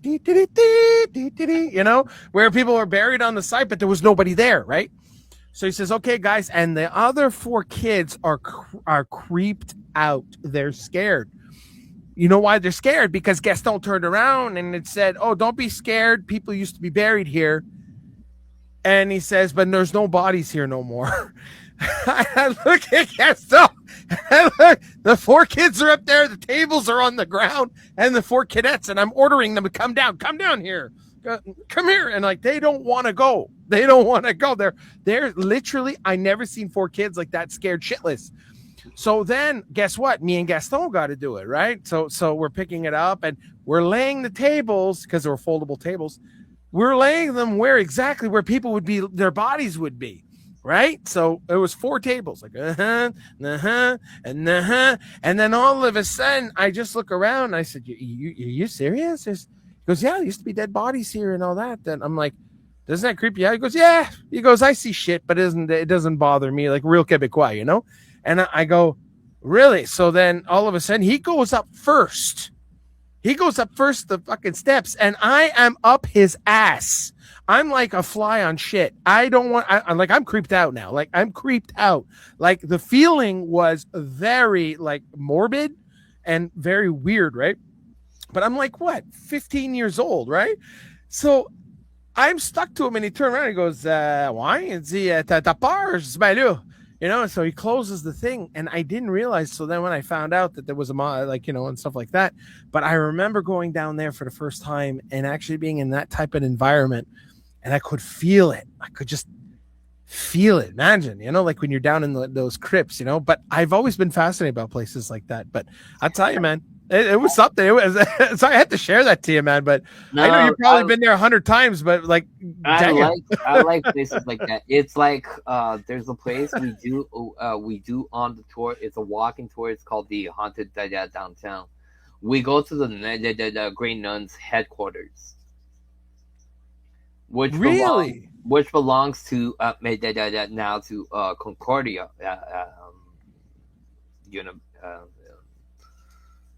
Is that Concordia? Is that right off René Lévesque and near Fort Street? They built a new building in front, but then there's this little thing in the back. Is that it? It's the gray. It's at the corner of René Lévesque and Maisonneuve. Okay. René Lévesque and Maisonneuve. Yeah. Maisonneuve. Not Maisonneuve. What the hell? And Concordia. Concordia. Hold on. Guy. Okay, hold on.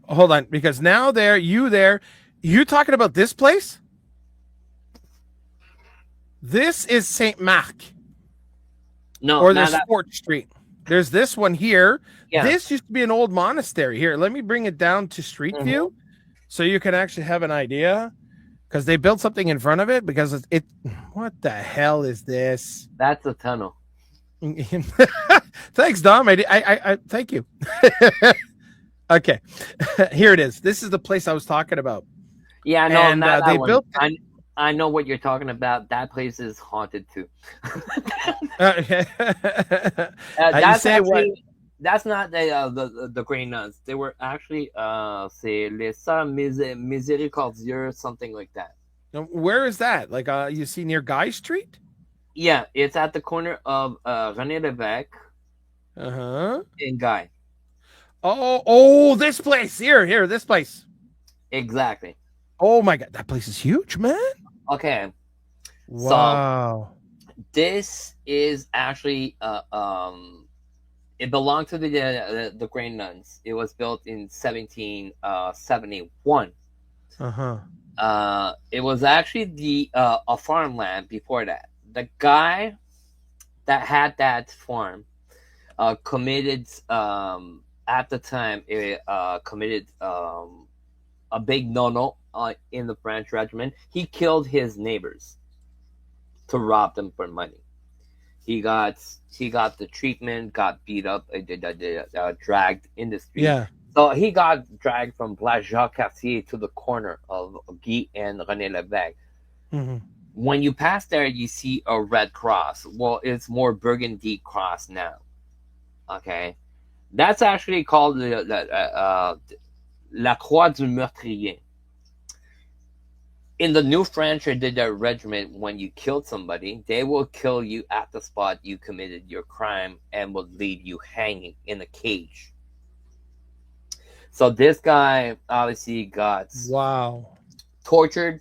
He claimed that he killed his neighbors to take the money, and obviously he got tortured on Place Jacques Cartier, where a lot of people do not know that was a place of torture and whipping.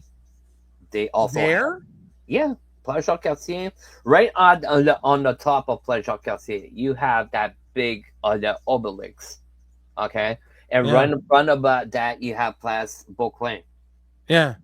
Okay, so right at the corner of Place Beauclain, you have 3 flags flapping in the air. That was actually the hanging spot. They hang 43 people there. Damn! Wow. So, and for people not knowing what I'm talking about, Place Beauclain is like a fountain to a French general. They named that at his name. Right behind, there's a battlefield that's called Les Champs de Bataille de Mars, or the Mars battlefields. Here, there was several battles there, but that's yeah. You know what? I'm gonna show people, okay? Yeah, no problem. People are gonna freak out. They're gonna say, "This guy." No, but seriously, this is where people need to, you say the fountain, right? Yeah, fountain. Now you're showing Marché Bon Secours. Go up a little bit. Yeah, I'm gonna try to figure out here. Yeah, hold on a second. I'm trying to see. No, this is the old port. Okay, good. Yeah, Place Beauclain is next to Marché Bon Secours. Okay, there's McGill. Okay, wait, I'm trying to figure out something here. Usually I'm very good at spotting this. Okay, hold on. We're looking at for the Hôtel de Ville, right? Yeah, Hôtel de Ville. Okay, Notre Dame Street. There you go. Oh, it's right here. Okay, there you go. Let me just X this. Okay, there you go. You got the Champ de Mars, which is here. Yeah. You got the here. This is you're talking about this obelisk right here, right? Yep. Okay. So that used to be. Holy shit! Right okay. where you see that white truck on the streets. Okay. So you see those 3 post flags? Yeah, right here on the sidewalk. Hold on. Oh, that's even better. Yeah, let me just go right here. Dun, da, da, da. There you go. Yeah, so those 3 flags right there, that's where they hanged 43 people. So right 43 people. Yeah, so right behind those flags, you'll see there's a statue there and a fountain.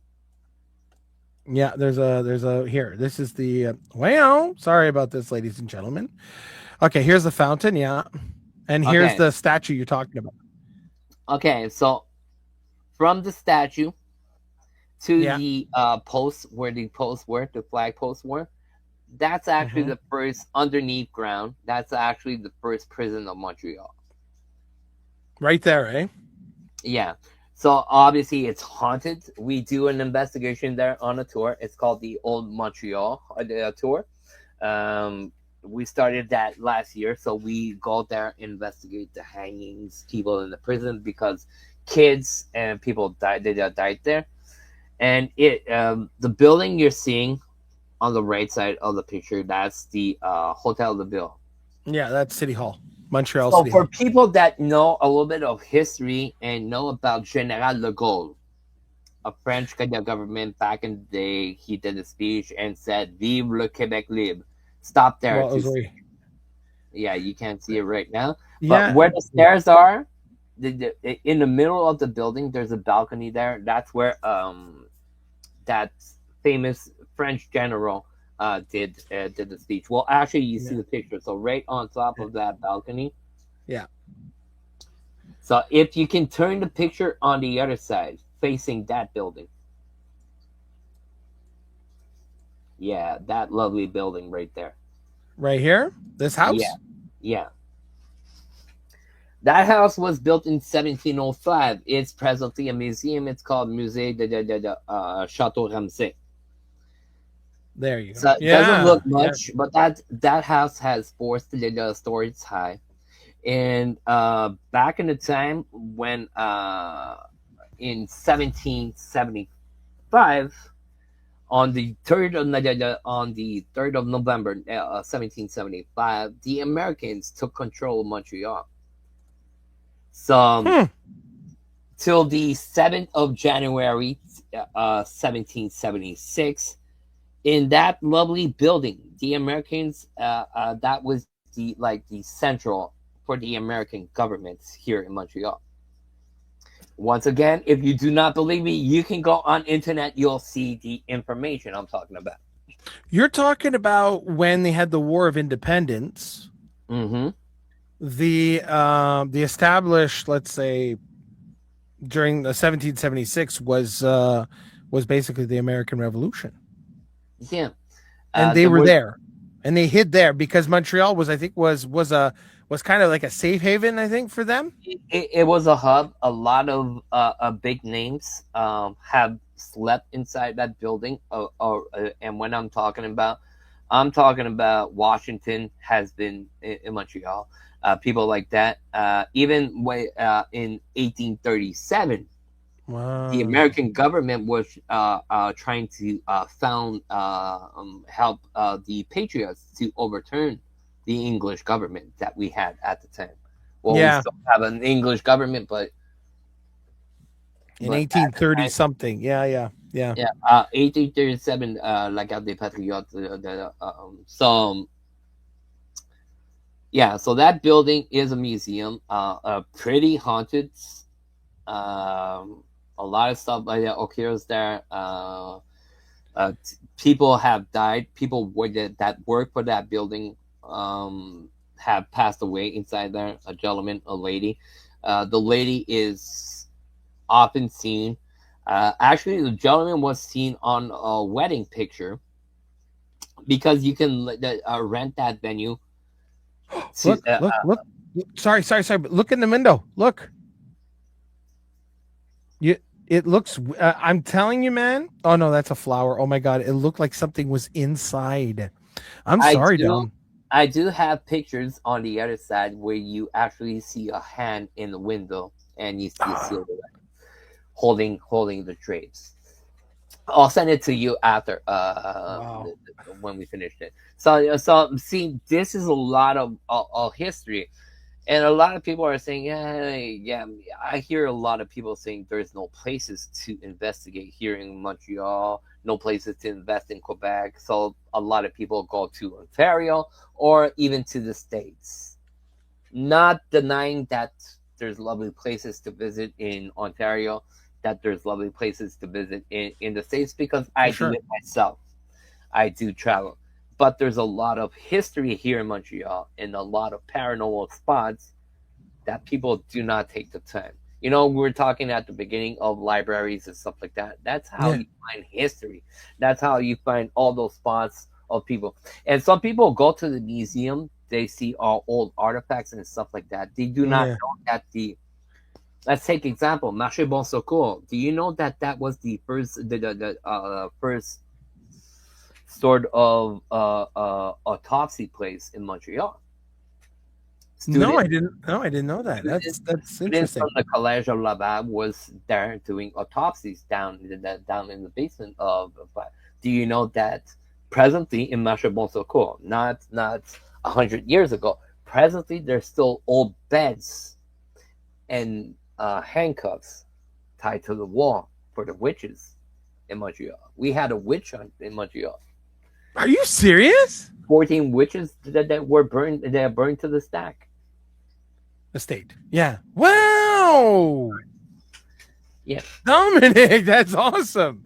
You see, this is You know- shit that, like, yeah, I'm telling a lot of people, like, I thought I knew stuff. Do you know that? Since I met you, man, it's like, But let's go on a run a little bit. Do you know that the old port of Montreal, the first part of the old port, where you see that clock, yeah, the clock, the famous clock. Yeah. that first part of do you know that we have that? Oh, well, they remodeled the thing, but the first real port that we had, so people could get off the boats, is the Molson family responsible of that.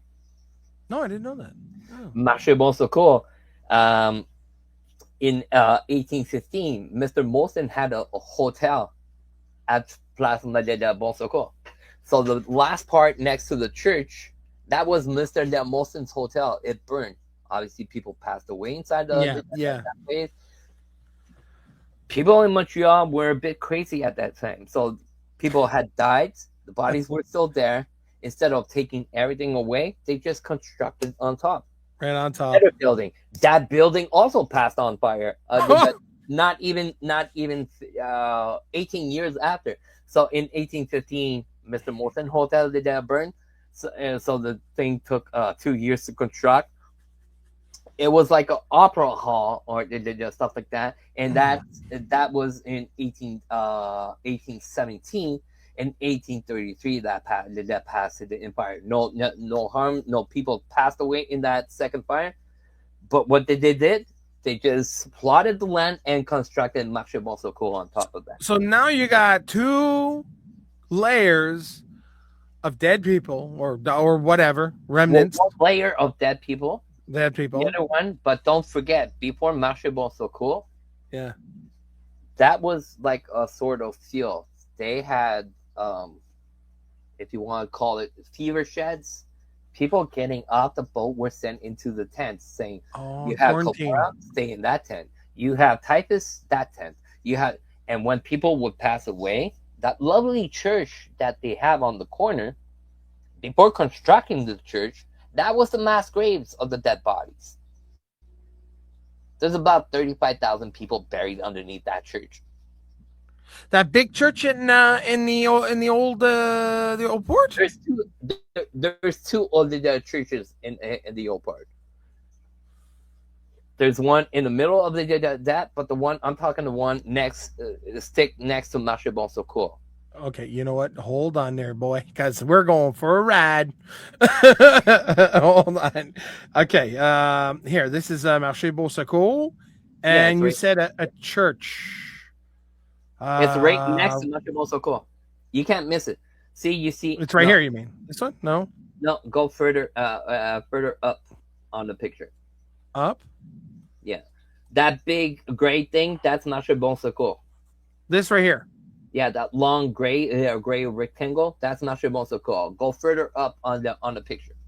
Oh, this thing. Okay, that church. Right underneath that church. Okay. This thing? Yeah, exactly. Yeah, that's that church. Okay. So underneath that church, okay. Underneath that church, there's about 35,000 bodies buried underneath that part of church. 35,000? Mm-hmm. Where the hell did they find the room for that? Those were people coming to Montreal to start a new life. So Irish people, Italian people, German people, name the people, they were leaving the old continent to start a new life in the new continent. Obviously, 1847 was crazy. You had the typhus in the army, so they sent a lot of people. So Marché Bonsecours right there on the corner. So you have the church right there on the corner, right there. Yeah, right here. Yeah. Okay, that's where Mr. Molson had his hotel. So starting at the corner of the street, so that rectangle there going cross-side. Yeah, that And used to be the old city hall, by the way. yeah, Yeah. from 1859 to 1879, that was City Hall, Marché Bon Yeah. Secours. Yeah. It was also, like I said, the first the Laval University. So okay, so zoom a little bit higher, Like up here? yeah, and go right side on the picture, where the Yeah. boats are. Yeah, the boats, the marina. Yeah. Okay, so right there at the edge Here. where you see that triangle. You mean the clock tower? Yeah, the clock tower is there, the beach there. So right at the point, go at the point of the beach. So Right if here. you go crossway on the other side of the marina, right there, You mean where you see the like that gray funny rectangle. like this thing here? No, further down on the street, on the other side of the water. Oh, this side right here. Yeah, that funny gray rectangle. Where Yeah. you see that bush. Yeah. That's exactly where Calcio dropped his feet in 1535. If you go there, there's nothing to tell you that Calcio put the feet down there. Okay, let me see if we can see it from there. You mean this thing right here? You're exactly there. So no nothing, just No the clock mouse, tower. no marker, no nothing, no nada. That clock was actually built. It's a replica that we built in homage of the British to resemble. So a lot of people will call that our Big Ben of Montreal. Yeah, it's not that big though. But yeah, I know what you mean. No, but it was an homage. It's like, some countries have the Tour d'Eiffel and stuff like that, or Yeah, the Eiffel Tower. stuff Yeah, like that. yeah. So that's Wow. that tower was built. So in 1909, they decided to convert that for the soldiers, marine that had passed away for different wars. So it's a monument, but it's also really haunted. Why? Because let's say you were doing the trip from Europe to Montreal. Okay. Yeah. You would stop at Grossil, the quarantine station. Then they would ship you to Montreal. But people that would die on the boats from, let's say, Quebec to Montreal, if they were close to Montreal, they would put you in a white thing, tie you up, and keep you on the deck of the boat. If you were far away in the ocean, they would just dump you in the water and continue their merry way. So once they got to Montreal, they needed a place to take out the bodies, and that clock was the place where they dropped the bodies. Damn. Wow. So people, the grave diggers would take the bodies and bring them to the mass grave. Then they started, when the British got here, that's where they came up with the cemetery, because before that, they would bury anywhere around Old Montreal. They found a plot of land. That's a good place to put it. There you go. Yeah. Wartime, you were British, French. I was native. We get in the war. I shoot you. You would be buried exactly where you passed away. Same thing for the natives. Obviously, if they had time, they would take you, and the natives would bury their bodies on top of the Mont Royal. So going from one point to the other, but on Mont Royal, Beaver Lake is actually a native cemetery. When they dig the lake to make a artificial lake, they found 13 bodies there. The surrounding of Beaver Lake is actually also native bodies underneath there. They're not talking about that, but that's the case. It's really true facts. Wow, that's absolutely insane, man. You were talking about pieces of bodies in the cemetery. Cimetière Côte-des-Neiges is known to have many parts of bodies laying around. Why? Because they have those I call them prairie dogs, but they're not prairie dogs. They're marmots. Oh, not gophers. Yeah, they're sort of gophers. Yeah, no, they're groundhogs. Thank you. So there's a lot of They have a problem in Cimetière Côte des Neiges. They have a lot of groundhogs, and they will Groundhogs. go inside the caskets and take out the pieces of bodies. Oh yeah. I go like that. I go there a lot to the cemetery. Why? Because there's a lot of people. They want to do private session, ghost box sessions, and stuff like that. Yeah, So yeah, I yeah. go with the family to do that. You don't see them exposed on my page because that's private. It's for the family. So I Yeah. record everything. I do a paranormal investigation, but with the family and for the family. Once I record everything, I give it to the family, and I do not keep. Even if I have like, I would have a full body apparition. Yeah, on- yeah, yeah, yeah. I would not show that. Why? Because it doesn't belong to me. But No, no, you're professional, and there's you know, I do respect. that as part of the services that we offer to our customers is private investigations like that. So What, Dom, I'm just going to tell you something that you may not believe me. I mean, for sir. sure, for the voodoo doll, we're going to do this another time with the voodoo doll. Mm. We have tapped in close to in 8 minutes from now, 2 hours of Alive. I don't know about you, but we did 2 hours together, and it doesn't feel like we did 2 hours. I just realized the time. I thought it was like 15, 20 minutes. Sorry. But I can't believe that we did a whole interview, you and I. Yeah, for sure. New McCary goes, Jeff, you have to do a part 2 with Dominic. He's a genius. But I mean, listen, Dom, that's why I love doing it. For sure, ladies and gentlemen. I'm getting shy now. He's blushing. Yeah, you can see I'm starting to get red for real, man. I'm blushing. This is awesome. This is awesome. I do not do that for this, to be the best of stuff. I take what I do seriously. I do try to help the most people I can in the paranormal field. I'm around in a lot of stuff. Some people know me about from, like I said, Investigation 13. Yeah. Some people know me because of Haunted Montreal and the Odyssey. I go a lot on radio shows, interviews, and stuff like that. So people know me around. But if you really know me, you'll know I'm a maniac of paranormal. At the beginning, we're not. People didn't see this, but in the back, we were talking about stuff. I was talking about history and stuff like that. He goes, dude, keep some for the life. See, I told you I had some stuff, and I still have some stuff. I know. Go on for hours and hours and hours talking about paranormal. Dom, that's why it is a privilege and a pleasure having you on, and for sure in the near future, I definitely would like to do a part 2 to this, and for sure, man.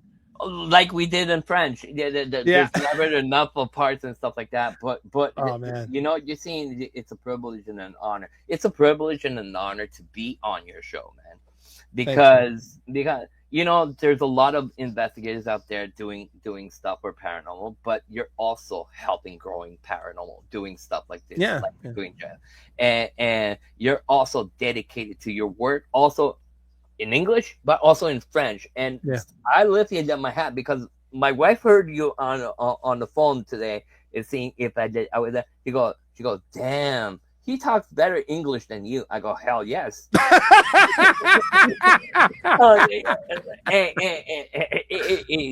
It was funny, but yeah, you do amazing work. Thanks, man. I appreciate it. Don't forget that. And I'm not trying to. Now I'm blushing, man.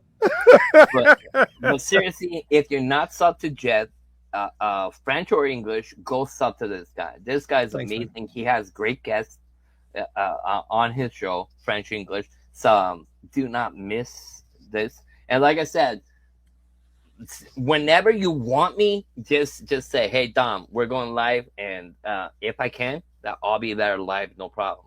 For sure, man. And like I promised you this summer, we're going to do something special. We're going hands-on, man. We're going at it. I'm planning something special, like I said, for you, but also for some members listening.